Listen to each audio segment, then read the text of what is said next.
Welcome to the NHL 94 podcast, part of the CBP Media Network.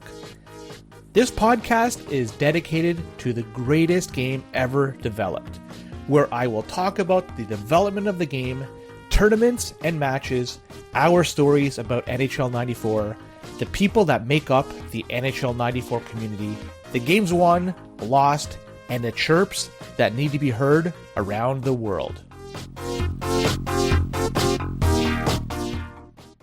Welcome back, ladies and gentlemen, to another edition of the NHL 94 podcast. I am your host, Len the Legend, and today I'm going to be going into the world of Super Nintendo. This is a knockoff for the PC. I have the legitimate one in the next room here, but yeah, we'll be talking a little bit about Super Nintendo over here because I have with me one Bob Kudelski, and since we like to be more formal, I'm going to call you Robert Kudelski, if that's okay, Bob. Right on. Welcome to the show, Bob. It's going to be a good time. We'll have some fun. This is going to be a deep dive into something I'm not too familiar with because you've heard my show before, and I talk fondly of Genesis. And my only experience with NHL in the SNES world was NHL PA 93, and we'll talk about that in a little bit. Yeah, but before we go anywhere, well, I found that to be, well, we'll talk about that in a bit. I just, you're here. People want to listen to you. They don't want to listen to me. So maybe before we go any further, Robert Kudelski, you can give a little background about who you are and who is Bob Kudelski, and why should I keep you in a starting lineup when I pick the Senators? Oh, well, thanks for having me. You can call me BobK, and apologies to the real Bob Kudelski, because this might come up, in his feed, or if he's searching himself, Googling himself. It's a tribute to you, Bob, and I know that you have far more skill than me. Thanks for having me. I'm not entirely sure why you chose me, but I feel honored, and not sure if people really want to listen to me, but I will do my thing, and hopefully we don't get into too much debate over the Sega versus Super Nintendo thing. Oh, I'm ready to drop gloves. But then again, I turtled the first opportunity, so just be ready. But I've heard you talk fondly about the Super Nintendo controller, which is also one of my favorite functional items. The form just, and I know this is a knockoff, but it's just absolutely, and it fits so well in my hand. And I would imagine playing NHL would work well. Probably better than the Genesis, even the 3 or 6 button controller, but not just the controller itself. I'm not sure if you're an SNES fan too. I love the SNES for a variety of reasons.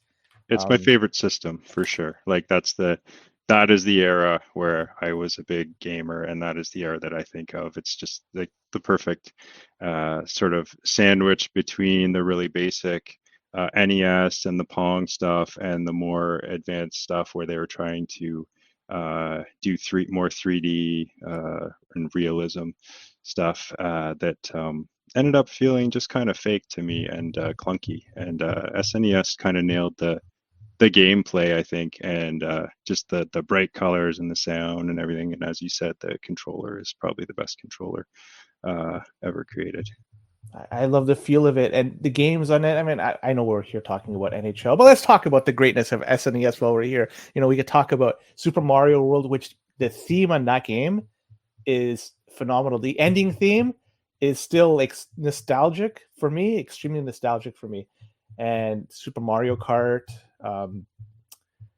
Super Mario RPG, Final Fantasy 2, Final Fantasy 3 in North America. I know in worldwide it's 4 and 6. Earthbound. The list goes on and on with games for SNES. Like it is. Ken Griffey Baseball. I never played that. Was that actually pretty great? Comparable to something like RBI, which I know that was 8-bit, but people love RBI. And I too love it. It's more arcadey. So if you ever see Ken Griffey Presents Major League Baseball for Super Nintendo, the original one, the players are like these big, bulked up, like roided up kind of batters, and then you have the little skinny batters. So there's like a huge range there. It's very cartoony, but it plays really well. And we still have tournaments, and we have a league going online. Yes, There's a Discord really? for Griffey. So yeah, we like that, and I was also big into all the other, Super Nintendo games like F-Zero and SimCity. I even had the Mario Paint with the mouse. I don't know That if you remember is, that. I've seen a video. I think Angry Video Game Nerd did a video on that and showed it off. It's interesting to say the least. And F-Zero, I'm not sure if you tried out the. There's a new version they released for the Switch. I think they call it F-Zero 99 or something like that. I forget exactly. And you're playing with a whole bunch of other players. It's pretty good. Give it a shot if you're an F-Zero fan, because it might bring up some good memories or bad memories too, depending on how you look at it. But I'm curious, how the heck did you come across and get into NHL 94? Well, I guess so. I was born in '80, so I was kind of in the early '90s. I was at that sort of preteen stage where you're interested in sports cards, and the sport card boom hit, and so I was big into Pro Set and Upper Deck cards and baseball cards as well. And then for Christmas, I still remember getting NHL PA 93 for the Super Nintendo, and I remember opening the wrapper and looking at the box art, and they had the real pictures right on there of, like, I think it was like Neely and Bork and Belfort, Chelios, and I was like, wow, they actually made a video game with the guys from my Upper Deck cards, and now I can play as them. That kind of blew my mind. So I was pretty excited. Yeah, the frame rate of that game is extremely low, and it's super clunky and choppy if you've played it.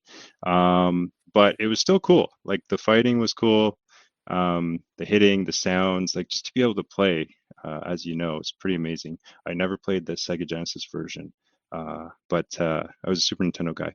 But when 94 came out, I think a neighbor brought it over, and I was like, why is there a 94? Like, we have this game. It's 93. What are they going to do? Like, put one out every year? That's crazy. But sure enough, that's exactly what they did. And I think EA has done quite well with that idea. So, yeah, I was pretty pumped when I played it and saw sort of the improved gameplay. One-timers was obviously a huge thing, and played that quite a bit.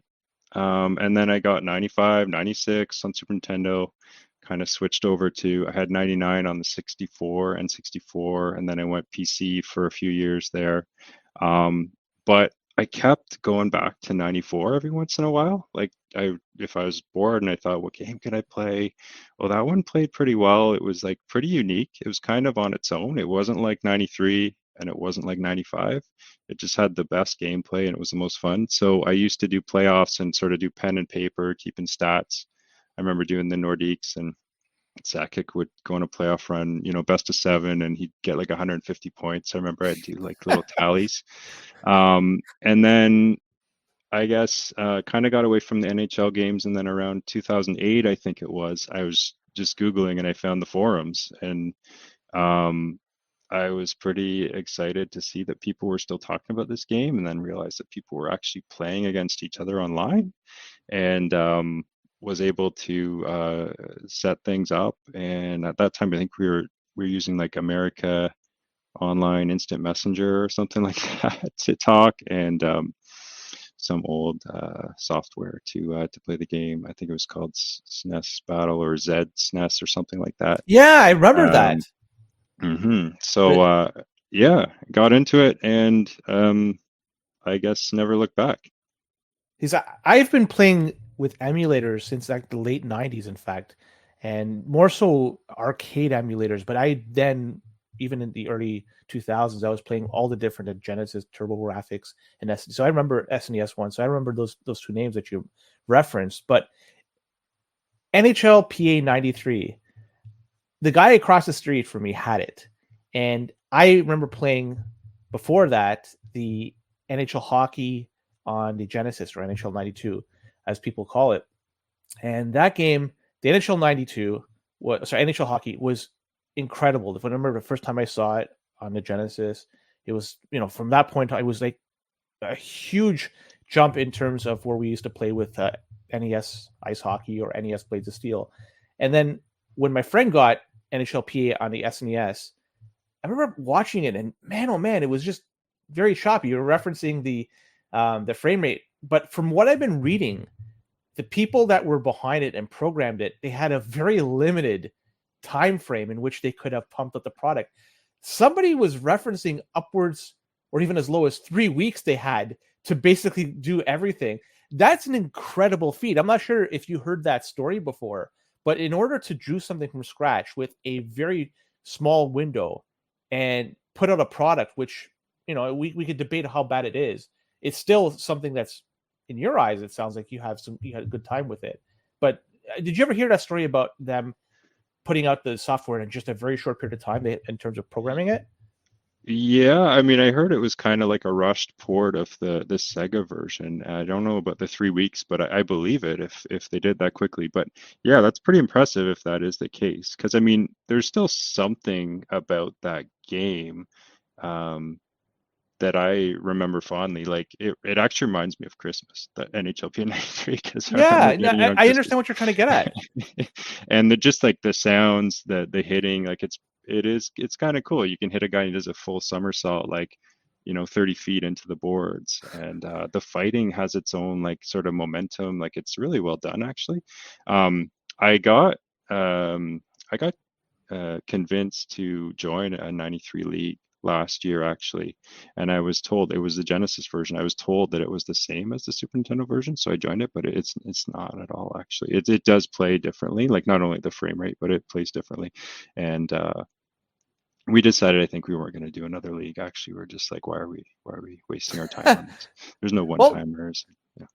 nothing ventured, nothing gained. At least you gave it a shot, and you scratched an itch that you probably would have been hoping to scratch your whole life. So that's been done.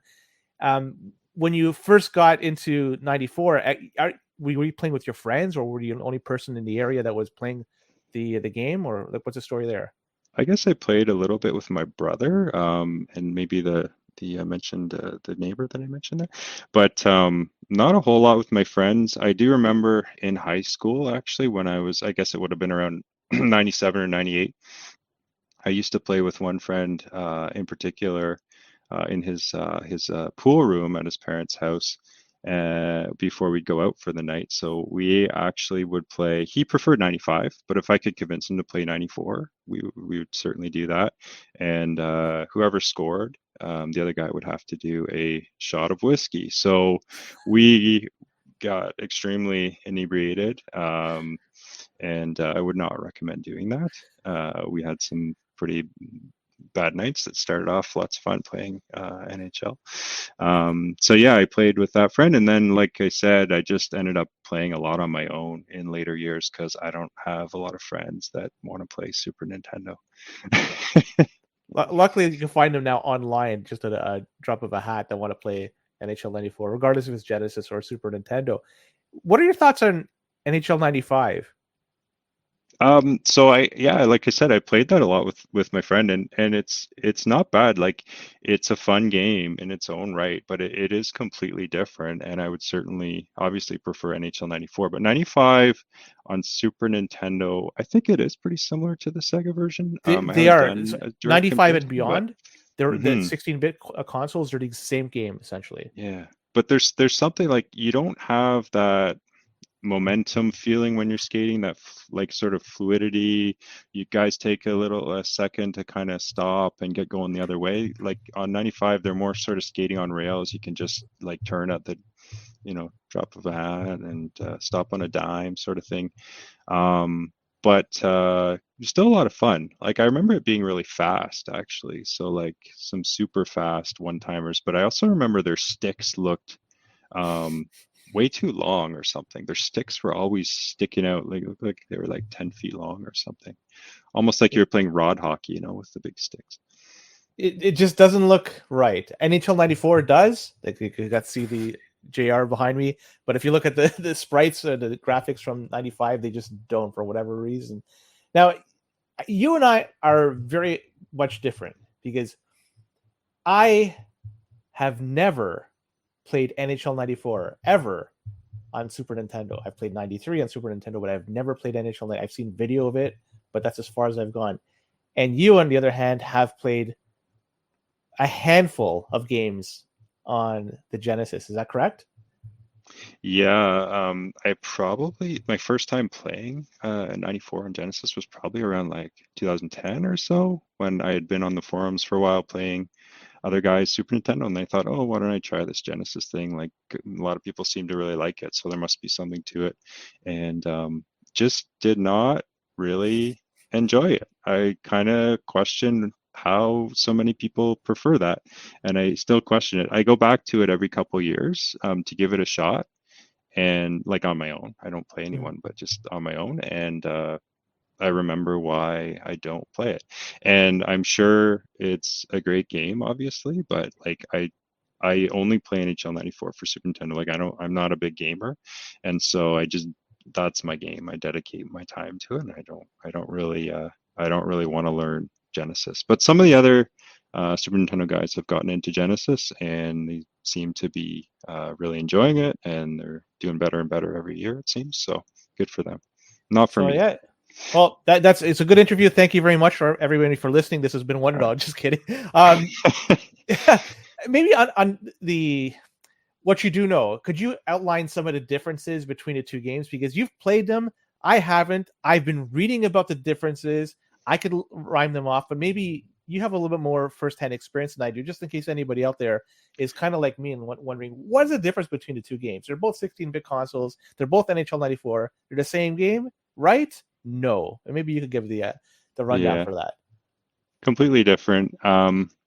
I know you've talked about this with the other guys, but I'll give my perspective. Mm-hmm. So you've probably like a lot of guys from the Genesis side of things, they always reference um, the frame rate, obviously. So Genesis is very smooth for NHL 94. Super Nintendo is a little bit choppy. Like it's not a choppy game by any means, but the frame rate is definitely lower. I think it's 30, or Chaos was saying maybe 45. So certainly the frame rate. I find the colors are quite different. So Mm-hmm. maybe it's me, but I really prefer the Super Nintendo colors. I just find the probably the palette is maybe broader and the colors really pop more to me. And you have kind of like a very light pale blue ice as opposed to more of like a blue or It's a greeny teal. teal ice. Yeah. Yeah. Um, the theme songs are different. I prefer the Super Nintendo theme song. I know people love the Sega version, but the Super Nintendo one slaps in my opinion. Um, I guess in terms of other differences, Super Nintendo control wise, well, you have the Super Nintendo controller, which is kind of unbeatable.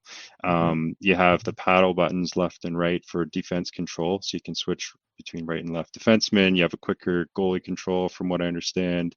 Um, a lot of Sega guys say there's bugs in Super Nintendo. The main one I think that comes up is the Y button, which is the hooking or flip the puck button.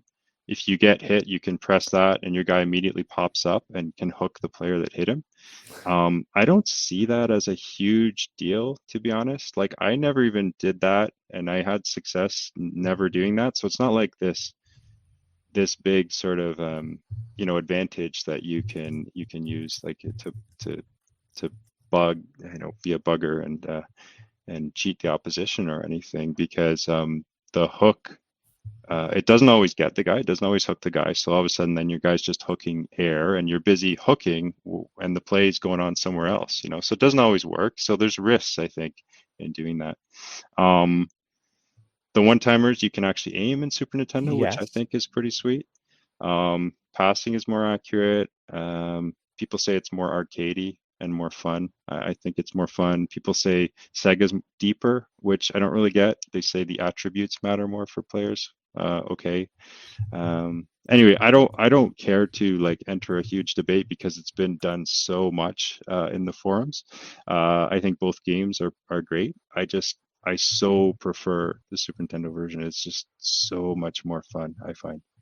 Yeah, that's fine because different strokes for different folks. And I do know that there are some people that do well even in both sides. Was it uh, did Angry Jay win the competition on both sides at one time? Or He has won from some Super Nintendo leagues in the past for sure. He's definitely um, if not the best, one of the two best. King Raph being the other one.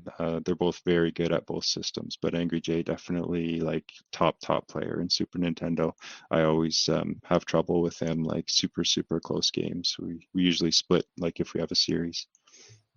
That's awesome that you're able to transfer your skills from one system to the next. Same name of the game, but there's still some differences. And one big one is the weight bug in Genesis, which makes some players, like Mario Lemieux, for instance, in Genesis, to be a more challenging player to use. But I suspect in Super Nintendo, he's just godlike. Am I correct in that? Yeah, I mean, he's I wouldn't say godlike, but he's definitely elite and one of the top like three forwards in the game. I mean, you could have McGillney or him. You're not going to go wrong with either one. And then, some guys prefer others like, Lindros with his size and his shot accuracy is deadly up front. And then I like Cam Neely actually. Some guys like Solani and Iserman. So yeah, it's totally different. And like the weight bug isn't even something that I even mentioned when I was comparing the two systems. But that is one of the huge differences, I suppose. It's just something that we talk about so much. It didn't even occur to me. Oh, mention the weight bug.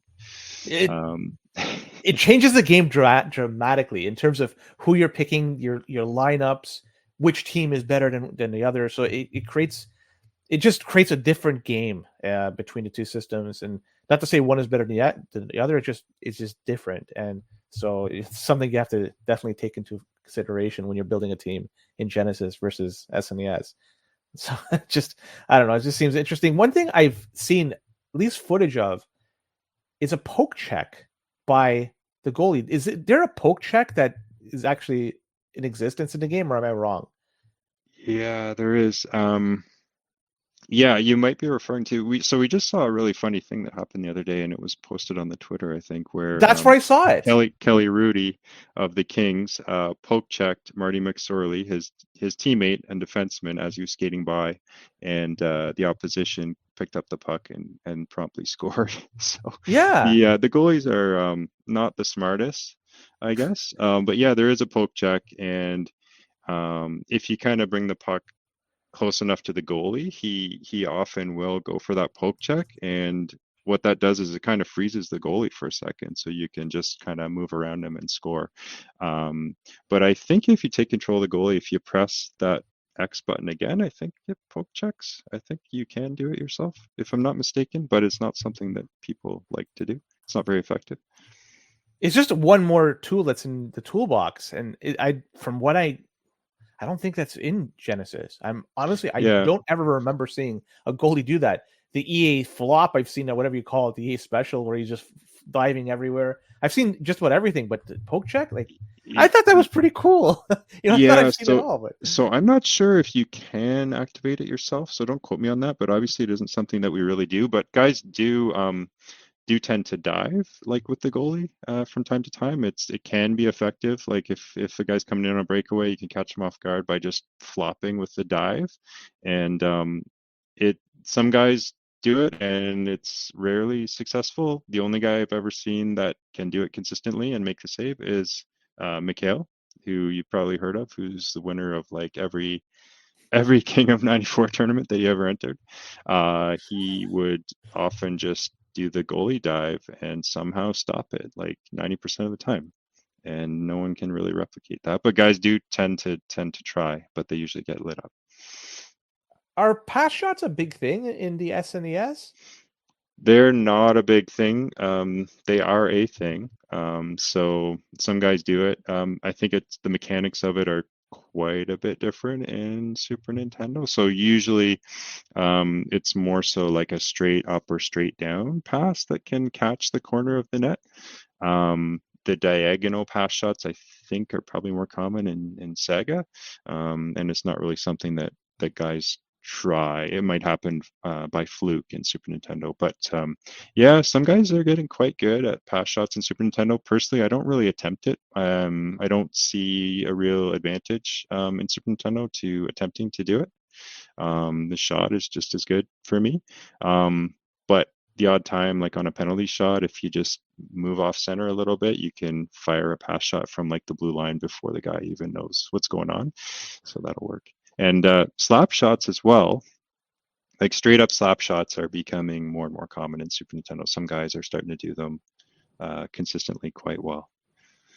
I guess we're using the heavier slap shot guys like McInnes and Wilson and Iafrate and Hull and They are, but from what I've seen, it doesn't matter so much. Like a guy like Iafrate is good at it, yes, but a guy with like a 4 power, like or a 65-ish shot power can do it pretty much just as well.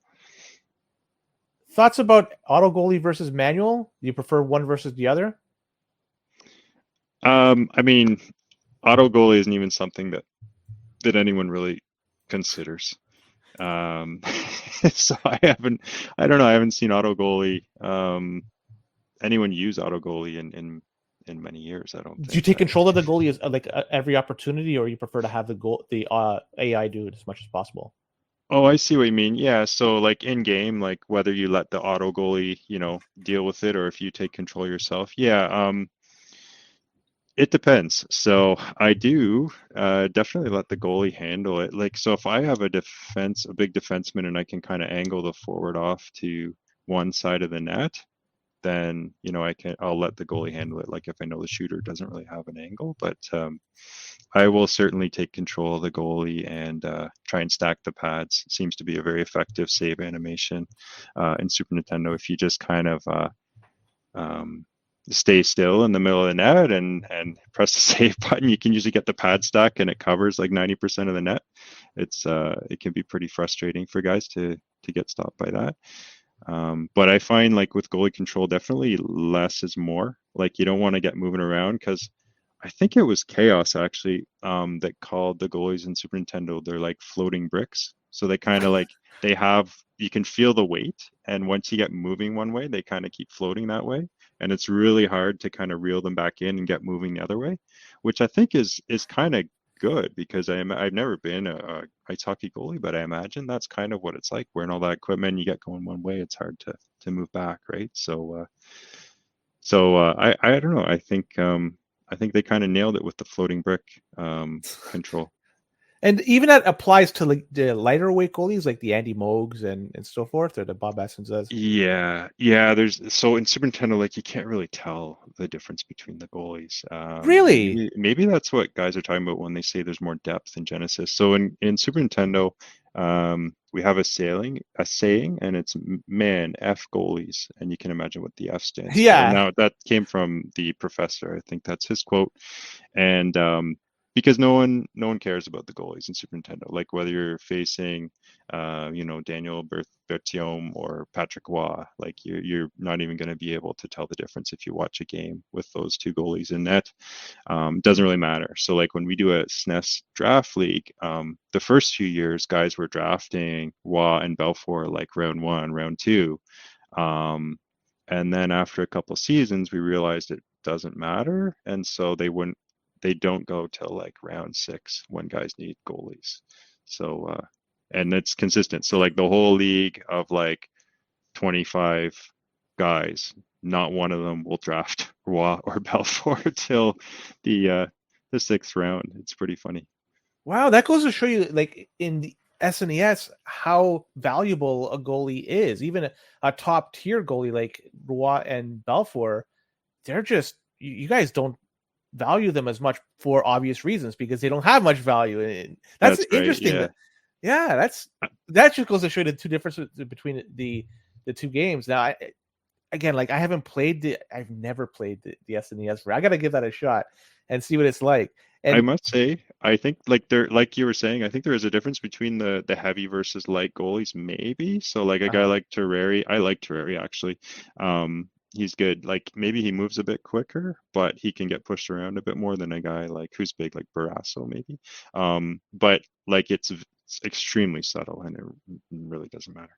where do you rank Jersey as a team? Because in Genesis, they're meh at best. But I'm curious. You like Terrari. Scott Stevens is a heavy hitter. I'm curious, where does Jersey rank in SNES NHL '94?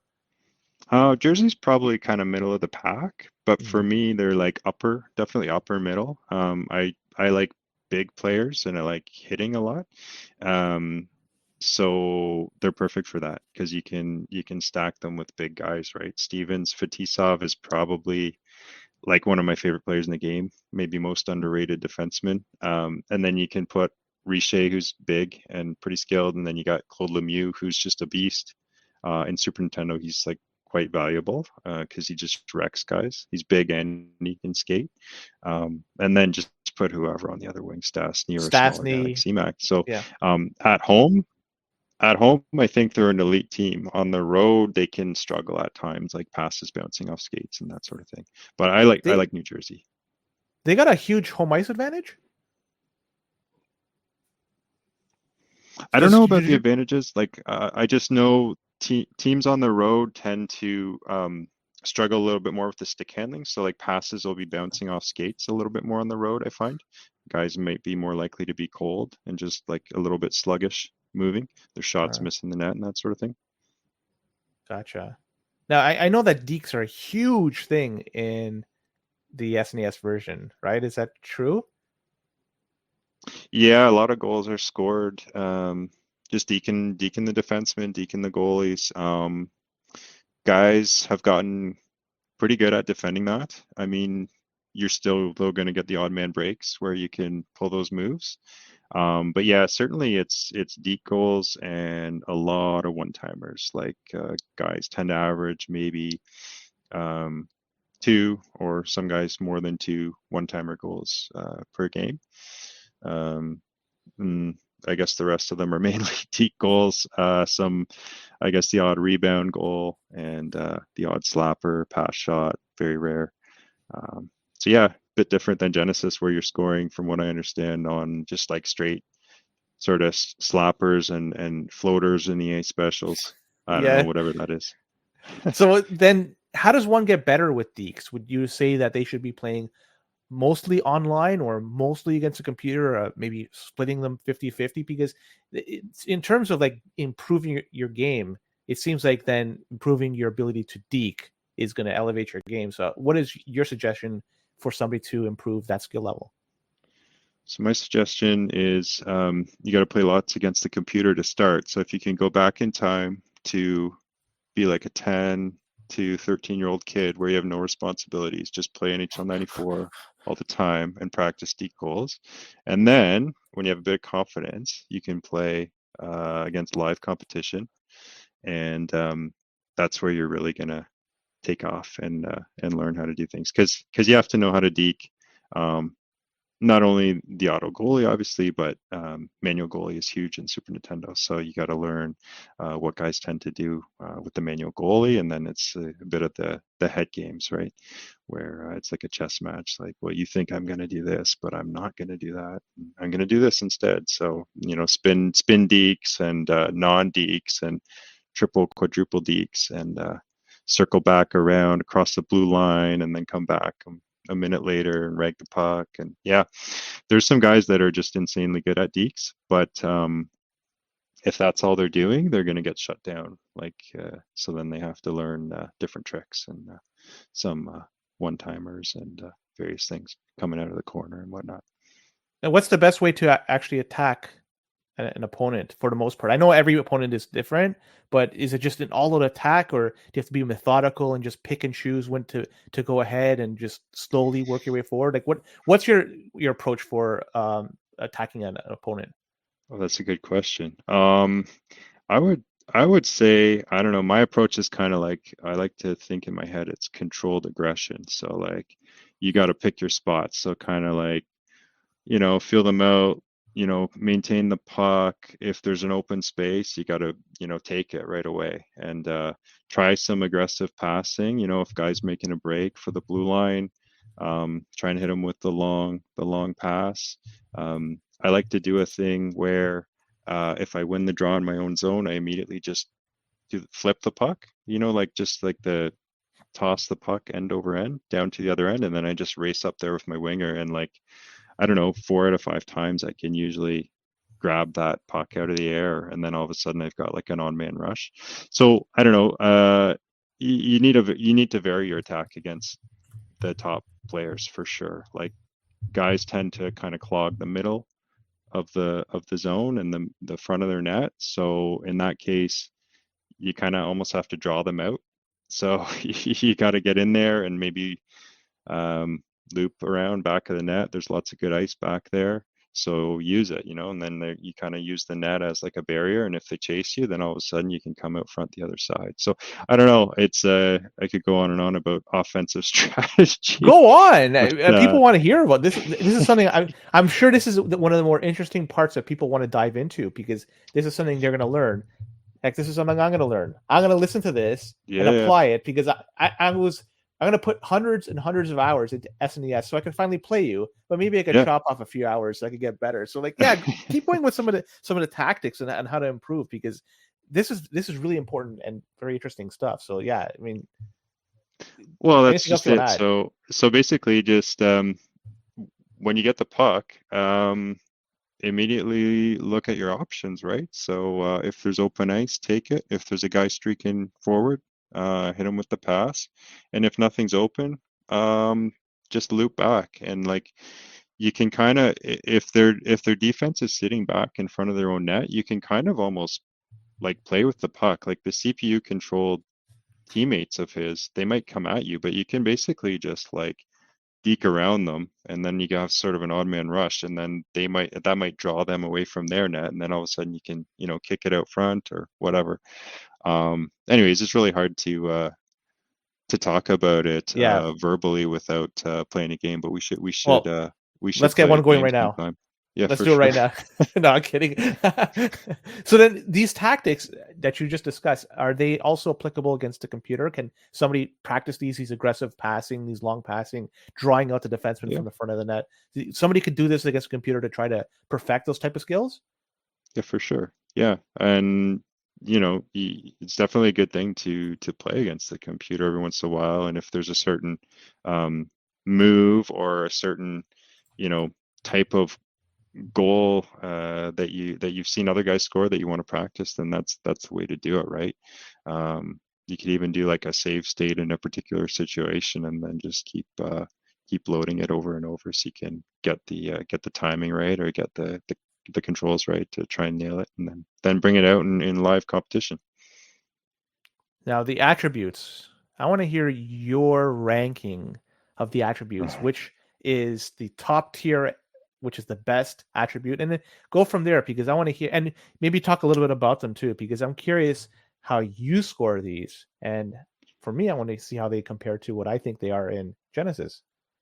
So we're talking Super Nintendo. So weight is actually huge. So like, you couldn't just say, okay, I want all the heaviest guys, right? Like, it's obviously a mixture of things, but weight is definitely one of the first things that I look at. And that's just me, right? From my perspective, like, there's other guys that are good with little guys, that are kind of like water bugs, and they do the dekes and whatnot. But like, I like beef, I like the big guys that are just going to get in the way and make your life difficult, and you're not going to. McSorley isn't a good player for you? McSorley is good, but he is almost a little bit too sluggish for me. I find he can get caught flat-footed on defense. But yeah, I mean, I have him ranked fairly high on my list of D. So Wade is up there, and then for me, in particular, there's a few ratings where I like them to have almost like a minimum, like a baseline, or else I just don't want them on my team. So like a 4 rating, which you might have heard other guys talk about, is kind of like around 65. I think that's really important for things like stick handling, because if it's lower than that, they're going to be booting passes. So the puck's just going to be like bouncing off their skate half the games you play. So that's really important. So weight, a minimum amount of stick handling, and then they have to have a good shot. So like shot accuracy, I think, is really key for picking corners and one-timers, and then shot power as well. I like them to have like a minimum 4. 3 is okay in some cases, but 4 is good. Passing, I don't think it matters so much. Like, I don't see a huge difference between Gretzky versus a guy with like a 2 or 3 passing. I don't really know what the passing rating does in Super Nintendo. Like the passes they seem to be accurate pretty much regardless of who's doing it, in my opinion. The offensive defensive awareness, I don't look at that so much. I think a higher offensive awareness means they tend to go to the net a little bit more, and like they kind of fill lanes better if there's an open lane in the offensive zone, I think, but I don't really know. So yeah, I guess what I'm saying is I would rank weight and the shot attributes pretty high. I didn't talk about skating. I think again I like them to have like a minimum 4 for both speed and agility, but if they're a bit lower on either of those, they're still usable in most cases. And I think I rank agility a little bit higher than speed, actually. Like Fetisov is only a 2 speed, but I find him to be like one of the most effective defensive defensemen because he's still agile and he's huge. He's got the stick handling. He's got checking rating, which is another rating I didn't talk about. We're not entirely sure what that does. I think in Super Nintendo it does affect how effective a guy's hit is, but others say all it does is affect like how often they tend to check, like when they're CPU controlled. But I don't know, a guy like Ulf Samuelsson, like he weighs like 204 pounds, but he's got a high checking rating, and I find like he just kind of dummies guys. So I think the checking rating does matter, because you get guys with low checking ratings and like you're hammering guys and they're just it's not even affecting them at times. So yeah, yeah, sorry. that's a kind of my overview of the ratings. I don't know if I rank them in any format at all. No, but, you've outlined which ones are more important to you. So then, in terms of the code, I'm not sure your technical background. I don't want to get into that in case you don't want to get to dox yourself. But have you ever reviewed the code of the game to figure out maybe what some of these attributes have done?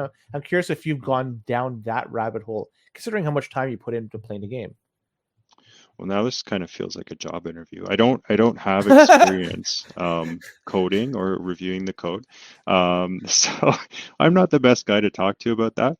But I read what other guys have done and follow that pretty closely. So like I know you've talked to Chaos and King Raph. Those guys know all that stuff, and Angry J as well.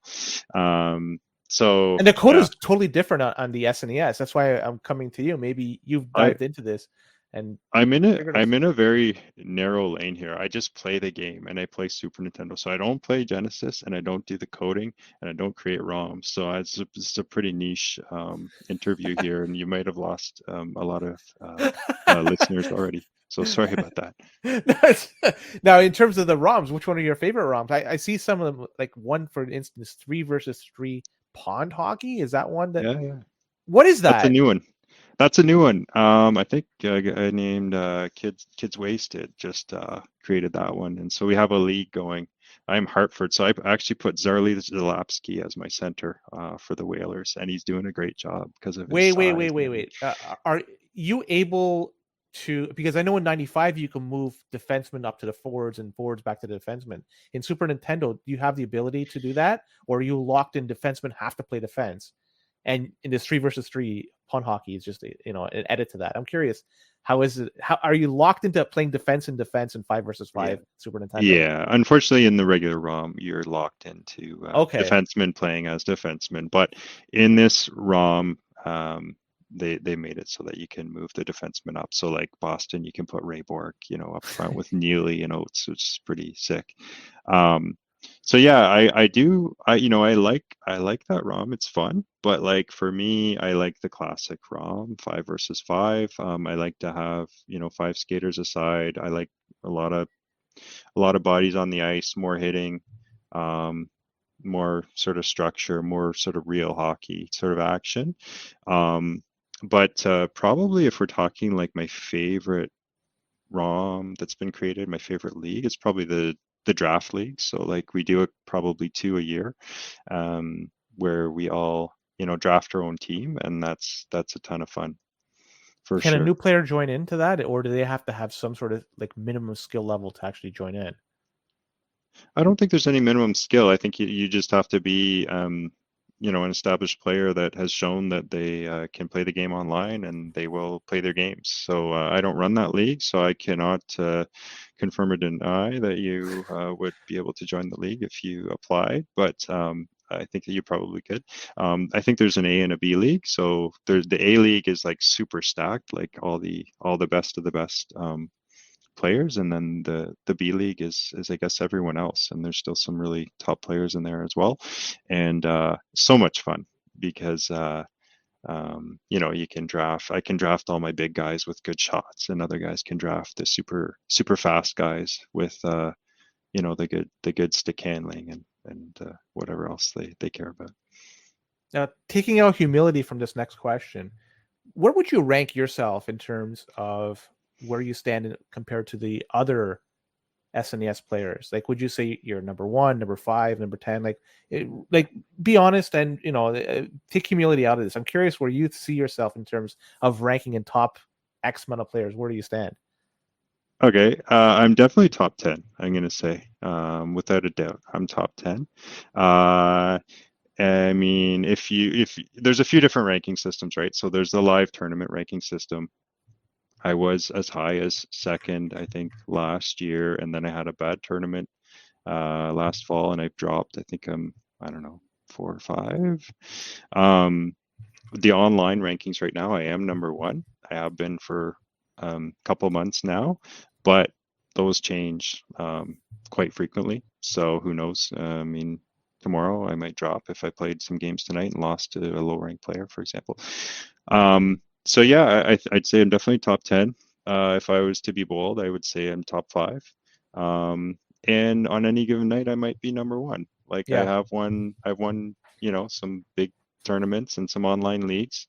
But the thing about Super Nintendo is there is about, I don't know, a dozen guys that could be the best player in the world on any given night. Like it really, there's a bit of luck, there's a bit of randomness, there's obviously skill, but there's also, how are you feeling that day? Like my gameplay totally is determined by how I'm feeling that day. Like if I had a bad day at work or something's on my mind and I'm like, oh, I want to play some 94, maybe that'll cheer me up. And then I probably just get destroyed and then it's just a downward spiral. But if I'm feeling really good about myself, maybe I exercised that week or the week before, then I might just like destroy guys. Now, So yeah, it's fun. It's so competitive in Super Nintendo because there's so many good players. Like you never know who's gonna win these days. somebody told me, I think it might have been Chaos. I could be wrong, but he mentioned that when you lose in Genesis, there's a lot of bitchiness out there in terms of there's an excuse why you lost, and there's people always talk about it. But in SNES, for whatever reason, when somebody loses, you lost. You lost because you didn't play well, and that was it. So it seems like the way it was described to me is just like the SNES community is more accepting of a loss versus the Genesis community. Do you find that to be the case? Do you find people in your community when they lose a match, there's no hard feeling? It's just I lost a match, the other guy was better than me, or it just happens. Yeah, So yeah, it's a, it's that a, it is a lovely group of guys on the Super Nintendo side, I have to say. Um, I obviously I see some of the Discord on the from the Genesis side, like on the forums or in the Discord itself. Um, and I think it's pretty good now, but I think it has in the past been a little bit toxic, dare I say. It's been a little bit confrontational and a lot of emotions and expletives strewn about. On the Super Nintendo side, you know we obviously are passionate about it and we all are very competitive, but like I think there's a ton of respect and like acknowledgement that we're all like middle-aged men playing a video game here, and let's just have some fun. So it's yeah, it's a great community definitely on the Super Nintendo side, and like I said, I think the Genesis side is good as well, and I love seeing those guys at the live tournaments as well. They're a lot of fun. You guys are acting like gentlemen. I think I might have to switch sides to bring some bitchiness over to the SNES side, so just to sort of stir the pot and bring some toxic Yeah, toxic. you'll get weeded out. You'll get weeded out pretty quickly. You won't not feel welcome on the Super Nintendo side if you're bringing that negative energy. Now, in terms, you've played for years and years. I want to hear, like, give me some of your top highlights that you've had in your Oh my career gosh. for playing the game. Oh my gosh. So well, okay. There's been, the King of 94 tournament, which is like the Yes. big one. So I've had some very low lights in that tournament, and I've had a very high highlight as well. So my highlight was I guess it was fall 2022 in Toronto, and went down for the weekend, and my wife let me go and take business class on Via Rail, and I had a Caesar, and it was awesome because I was going away on my own for the weekend to Toronto to play video games with friends from the internet. And there was a 2 versus 2 tournament, I think the Friday night. And by the way, I was staying at my my parent-in-law's house in Mississauga. I had it to myself because they were in Ottawa taking care of my kids, so it was sweet. And there was a 2 versus 2 tournament, and I played with my buddy Anatar, and we won the first place in that. Got the trophies for that, so that was fun. And then I did a Ken Griffey Jr. Baseball Super Nintendo tournament, and I won that one. It was super tough. And then the next day was the Super Nintendo King of 94, and I had a terrible sort of round robin. I lost a couple games, and I went in as, I don't know, the 11th or 13th seed into the playoffs, and I actually I got pretty far, and I got mercied by Dangler, who you might have heard of. He's a very good player. I got mercied by him 2 games in a row where he was up by 6 goals, and we quit the game early, 2 games in a row. And I went to the loser side. I won against a couple other really top players, and I came back and I beat him in the best of 5 final. So I won all 3 tournaments I entered that weekend.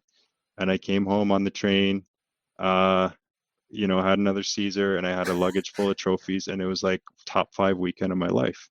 It was Wow. unbelievable. Can I mention one other highlight, which is online? I'll just mention really quickly. I think it was fall. It was fall 2018, I want to say, maybe 2019, and I was in the finals for the Classic A, and I was down in the series to a guy named Schwartz, 3 games to 1, and I came back, tied the series, and then Game 7, I was Boston, he was Chicago. I was down by 3 goals with 1 minute left in the third period, Oh my gosh. and I scored 3 goals in 1 minute to tie the game, and then I won it in overtime to win the championship. You And broke his heart, man. You broke his. and That's right. yeah, he That's he he hasn't really played much online since then, and he's an awesome guy. And I worry that I did break his heart. Um, but unfortunately, like, that wasn't streamed. We weren't set up to stream, wasn't recorded. So all we have is the box score, and I think I have a recording of the winning goal somewhere. But my low light is probably might be the most interesting story because it was in Vegas and it was for the biggest prize money ever. And a guy who doesn't even play online or didn't play online at the time came with his crew from Vancouver. And I made a run to the finals, and we went to overtime in the winner takes all match. And I hit the post, and then oh he came down, and I had the puck with my goalie, and I passed. I came out of my net and did a goalie giveaway, and he won. He won the King of '94 in Vegas for the most prize money ever. And there's like a picture of him in the hockey news. He was interviewed by CBC. So that was like, I that really burned for years. So like, it just made it so much better when I finally won the King of '94 in 22. well, you got. Don't want to say a consolation prize. I think you one upped him because you're here on the NHL '94 podcast and he's not. That's it. So That's it. think about that. So the That's millions just of it. people that are going to tune into this are going to be able to listen to this story and Yeah, well, I guess it's a good time to transition. I got a few questions I'm going to be throwing at you, some rapid fire questions, and I want to see the answers to them. So, uh, yeah, is okay. Here we go. Is Theron Fleury, a usable player in SNES '94? Oh yeah, it's certainly usable. I would say he's a starter on Calgary, but I don't I don't love him. Like if I'm going into a draft league, I'm not thinking I need to draft Theo Fleury, because he's obviously a small guy, but he's not like overly fast or overly dynamic, at least in Super Nintendo. So that combination of being small and like not overly fast is kind of like the death knell in Super Nintendo. Like for me, I don't really see much value in those guys. Stock SNES controller or aftermarket? Oh, stock for sure. I literally stocked up on a few Super Nintendo original controllers. So I think I have like 5 or 6 of them, just, to have Just in case. in case there's none available in 20 years, whatever. Did you ever get the SNES Mini? I do. I have one. Yes, I have the NES and the SNES Mini. They're like in a storage somewhere. I Did it don't mod like them, have I them guess? set up. Because it's very popular to mod those and just put whatever ROMs you want on there. So you can put like NHL 94 and whatever. Yeah, I'm a bit of a purist, so I don't tend to mod things. And like I said, I'm not into like the techie coding stuff. So modding to me is just like, that doesn't sound like safe to me. That's fair. Aside from NHL 94, what's the best game on the SNES? Oh, that is a tricky one. I mean, if you're talking sports, I might go with as I mentioned already a couple times, Ken Griffey Jr. Baseball. But this is rapid fire, right? Okay. Oh no, you gotta Super, Mar- take time on this. I don't give it. It doesn't matter. Super So Mario Kart. that's a good game. I only wish that they were able to make it so you could play more than two people in it. I know it's there is some controller addition, like some add-on you could do. Did you hook up the 5 controllers? I think that's what it is for the Super Nintendo. You can. I have the like the adapter for 5 players. I don't know if Mario Kart It doesn't. It's needs only that. two No, players no, no. maximum. Yeah, no. And I wish they enabled it. I don't know, because I guess technical limitations for putting 4 or 5 different players on screen would have been challenging. But you know what? I'm just going to segue really quickly into that. Have you ever played a game in NHL '94 that had 5 players, or is that possible? 4 players, yes. 5 players, no, not that I know of. So Oh, there's no capability out of the box for that. I honestly don't know. So maybe we'll have to edit this out. Favorite opponent to play against? Oh wow. There's like half dozen guys that I love playing against because I like they're the best guys and they're all so good. But if I had to pick one, it would be my buddy Anatar from Montreal, because I think I played the most games against him probably all time. Like if you look at the site records for head-to-head matchups, I think I have the most games played for Super Nintendo all time, and then it might be him next. It might be Dangler. I'm not sure, but I'm gonna say Anatar because he's also my 2v2 partner. That was my next question. If you had to pick somebody who's going to be a partner in 2v2, who is it? There you go. So you just answered that. That's a 2-for-1 question, I guess. So then the next one is the worst player to play against. You Oh have my somebody you gosh. despise playing to play against. Oh my gosh. Well, it's got to be Mikhail just because he's just so intimidating. The guy just wins every tournament he enters. But he's a lovely guy. If I had to pick the worst, like the most annoying, like not that they're like overly good, but just annoying to play, I guess just like anyone that keeps pausing and like, okay, I gotta be right back in 1 minute, mid game, any that sort of thing. I don't really enjoy that. I mean, if it happens once in a while with good reason, fine. But if that's like your thing, no, I don't enjoy that. Yeah, it takes away from the flow of the game too. They could just. For I'm sure. with you on that. Favorite team to play with? Boston for sure. I love that team. Just the size, like Neely's one of my favorite players, and then like Oates and Ruzicka is one of the most underrated players in SNES. Worst team to play with. Who's the one you despise the most to play Ooh, with? I mean, there's the expansion teams, but they're actually kind of fun. So my most despised team is Dallas Stars. They are just the worst. Like they have speed, but their defense is terrible, and they just miss the net constantly and they can't hit. They're just so frustrating. It's just like goes against my style. And yet I have been them like in leagues and tournaments and things, and it just always regret it. There's a draw from that team, and I know what you mean. Most overrated player. Um I'm not talking so about human player. I'm talking about the actual oh league. yeah, That's yeah. Yeah. Sorry, that's Oh, the most overrated player, human player. The most overrated player in the game. I think any small guy that doesn't skate well usually gets overrated. So there's a few of them, but most notably maybe LaFontaine. Like he's got like his overall rating is, I want to say it's like 90 something. But like he's small and he has no shot. Um, he's not like overly fast either. He's got like offensive awareness, stick handling, passing, okay, but like in Super Nintendo, um, he's just not very useful for me at all. And he gets drafted, I think usually like first round or high second round, and I'd have him like down a couple rounds.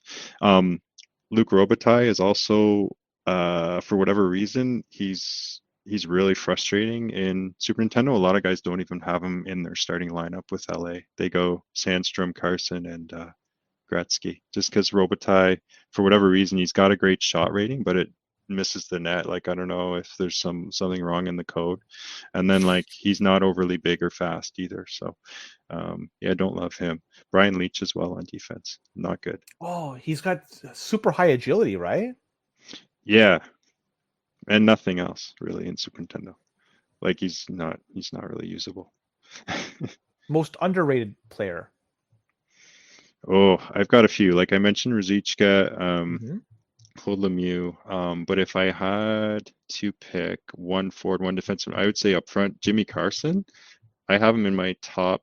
I think he's like, if I have a ranking of all my players, and I think he's like 10th best forward for me. He's just, there's something like he's like a perfect mix. He's kind of like a bit above average across the board for everything, and he's got high shot accuracy, and he's just like, he's always been really good for me. So he's up there. And then on defense, like I said, Fetisov, he's just got the huge size and hitting. And then Luke Richardson. Luke Luke Richardson. Richardson, he's Holy so good. cow. He's like one of the best defensive defensemen like that you've never heard of in Super Nintendo 94. He gets drafted like really low in our leagues. I don't know, like sixth, seventh round or something, but he skates decent for a massive guy, and he's got high hitting, defensive awareness. So that's all you need. Huh. Like I'm not trying to go up and score with my defenseman. I just gotta, stuff guys and then get the puck out. So I like him. Is Housley a usable player? Yeah, for sure. He is small, which is not ideal, but he's so skilled. Like he's one of the best skaters in the game, right? And so he's just like a water bug up there. So you can just take him and like he's almost untouchable at times, right? So if you have a guy like Silani that you're trying to set up, you can use Housley just to skate all over the place until something opens up. And you can use the Is poke check on defense too with the small defenseman. You can take guys down that way. Scott Mellenby, does he have any use whatsoever Ooh, in the game? just too slow and stiff. No, he's not useful. He's like a poor man's Rick Tocchet, and like Tocchet is not useful either because he's so slow. Now, Bob Kudelski, would you start him, or is he an insta start in your books? On the Sens, he's got to be a Yeah. starter. He's the only guy with a decent shot. Yeah, yeah, for sure. I got him and Turgeon. They can be decent up front. Turgeon on Genesis, he's pretty respectable, I find. For Yeah, whatever he's not reason. bad. He's Yeah. a lefty, and then you got Kudelski as the righty. Nice little combo there.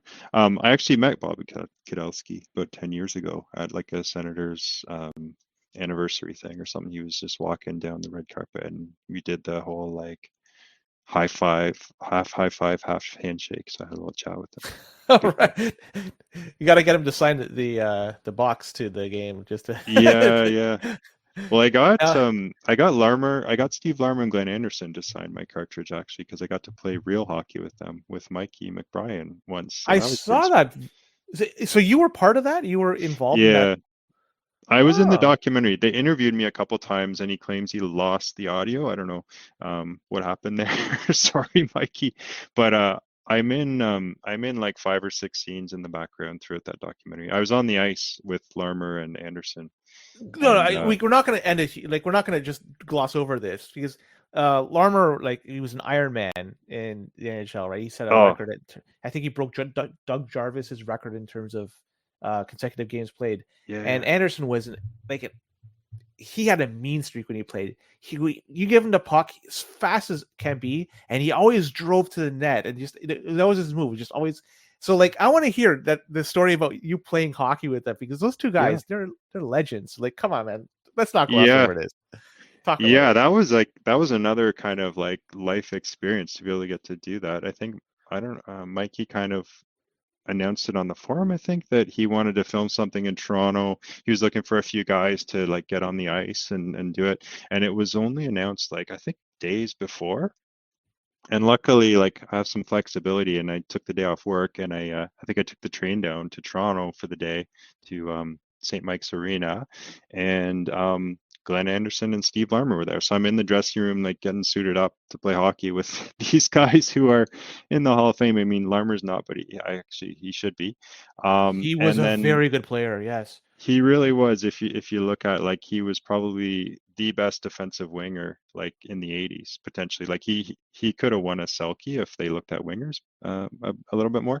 And then the Iron Man thing, and then just like being such a consistent scorer. And he's a beauty. Like I got to talk to him a little bit, and he's super funny, humble guy. Like he made a few jokes at the Leafs' expense actually a couple times, which is everyone can I make know a you don't jokes want at to the hear that. Leafs. No, Yeah. hey man, they haven't won a cup But since '67, so that's a long time. yeah, but like just to meet Glenn Anderson, who like I remember like as a little kid, like seeing him, fly around with the Oilers, like winning Stanley Cups. And his backhand was like harder than my slap shot, which was pretty amazing. But they had me explain to Steve Larmer and Glenn Anderson how to score a one-timer goal in NHL '94, and that felt a little bit cringe for me to be explaining to these guys who have scored like 1,000 goals in the NHL, multiple Stanley Cups, how to score a one-timer goal in a video game. But it was so much fun, like to be on the ice with those guys, and they're great guys, and like just to see the skill level, and obviously like still love the game, and they put on their Rangers jerseys from when they won the cup together, and we're like reminiscing, and I was just like in the background and just fly on the wall. It was such a great experience. So like I really appreciate what Mikey did for the community, and just like presenting these types of opportunities to me and others. It was awesome. Can Anderson still fly at that time? Oh yeah. Oh yeah. Like effortless. Like yeah. He still has it for sure. I think he could Yeah. still play in, some European leagues for sure. Yeah. Shoot, that must have been like just an excellent experience to see those guys and to actually interact with them and play with them. Man, I'm jealous. I can't even skate though, so I can't really do anything. Even if I wanted to, I couldn't participate. I guess I before we could wrap things up, I got one final question for you. If you could change one thing about the game, NHL '94, what would you change?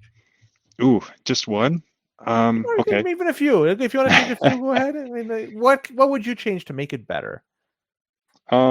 Probably if it was just one thing, I'm not gonna say fighting. Because yes, I like the fighting in '93, but it doesn't need to be part of the game, right? I think maybe just like the addition of a season mode, and if I can like expand on that one thing, the season mode would include, detailed stat tracking, like trades and awards at the end of the season and all that sort of stuff as well. I said that would be the last question. I lied. I'm gonna add one more. Did you ever play the PC version of NHL '94? Because that had season mode and you could trade and stuff like that. I don't know if they had awards at the end of the year, but they checked off a few of the boxes you mentioned. So I'm wondering if you played that before.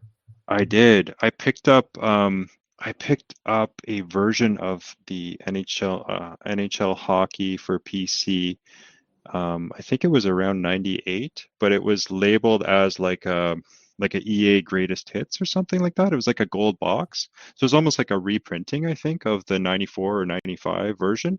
And yeah, I was pretty excited, like, because the pictures on the box, I was like, this looks a lot like NHL 94 for Super Nintendo, but it says here you have like 4 lines and it shows like all this fancy game presentation. So sure enough, it had all that stuff. So I was pretty excited, like when I loaded that through DOS or whatever it is, and set it up, because it was similar to the SNES version. It was the gameplay I don't think was quite as smooth, but like it was definitely a little bit different, but it had some extra features. Like it had the 4 lines and it had like better game presentation. I think it had creative player, because I remember having some Senators players at the time. I created like Dackel and Lambert and Bruce Gardner and all these random guys I had in the game, and I played that quite a bit. I feel like the referee was on the ice too, and maybe you could hit him, but I might have dreamt that. Well, I guess that's it for the show. Before I sign things off, any last words, any comments, anything you want to say before we wrap things up?